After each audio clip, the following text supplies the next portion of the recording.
Bumpy Johnson was one of Harlem's most notorious crime bosses of the 20th century.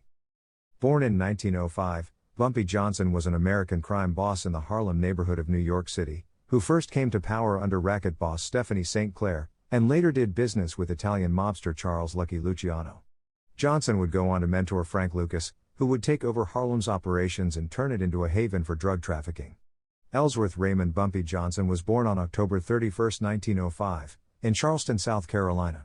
He was given the nickname Bumpy due to an abnormal growth on his head. After his older brother was wanted for the murder of a white man, a 10-year-old Johnson, along with most of his other siblings, was sent to Harlem for safety. Despite moving up north, there was no avoiding the scourge of racism, and Johnson, with his small frame and thick Southern accent, was a target for bullying.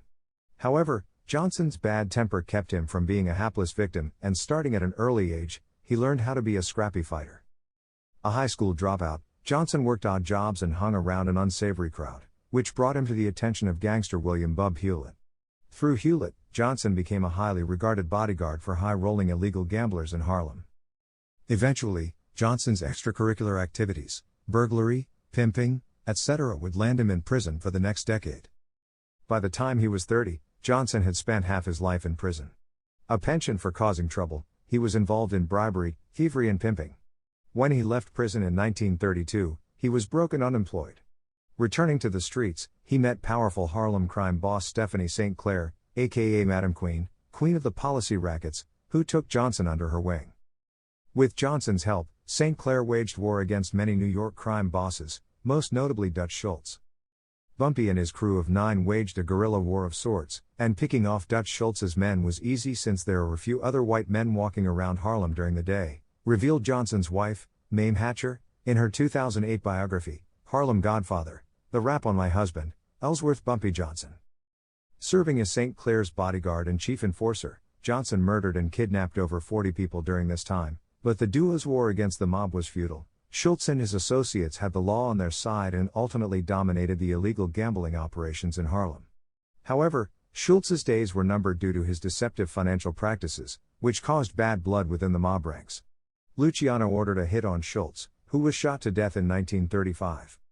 Around the same time, St. Clair, who was in desperate need to lay low and steer clear of authorities, decided to hand over her business to Johnson. Now that Schultz was out of the way, Johnson and Luciano, who were once staunch enemies, made an alliance, allowing Johnson to control all of Harlem's rackets as an independent operation as long as Luciano's crew, later identified as the Genovese crime family, would get a slice of the profits. It wasn't a perfect solution, and not everyone was happy, but at the same time the people of Harlem realized Bumpy had ended the war with no further losses, and had negotiated a peace with honor, wrote Hatcher in Harlem Godfather. And they realized that for the first time a black man had stood up to the white mob instead of just bowing down and going along to get along. Even though the community greatly feared Johnson, they also loved and respected him. Often referred to as Robin Hood, Johnson gave to the most vulnerable among his fellow Harlemites, handing out free turkeys during Thanksgiving and delivering meals and gifts.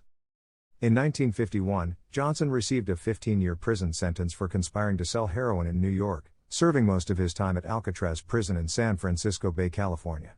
He was released from prison in 1963, 5 years before his death. With a rap sheet of over 40 arrests in his lifetime, Johnson found himself under the watchful eye of authorities. Enraged by their relentless surveillance, he staged a sit-down strike at a police station in 1965. Although he was charged for refusing to leave the station, he was later acquitted. With his renegade criminal background, philanthropy and love for flashy clothes and poetry, Johnson was a character that Hollywood couldn't deny. Among the films that have portrayed him include The Cotton Club, The Hoodlum, and American Gangster. On the small screen, Johnson was portrayed by Forrest Whitaker in the 2019 series The Godfather of Harlem. While eating soul food at a restaurant in Harlem, Johnson died of a heart attack during the wee hours of July 7, 1968. It was said he was surrounded by confidants and died in the arms of his childhood friend, Junie Bird. Johnson married Hatcher in 1948. Hatcher was born in North Carolina in 1914. Other sources say 1915 and moved to New York in 1938, where she waited tables and later became a hostess. 10 years later, she bumped into Johnson, who had just come out of serving a 10-year stint in prison. The couple took to each other instantly and married 3 months later. Hatcher died in 2009.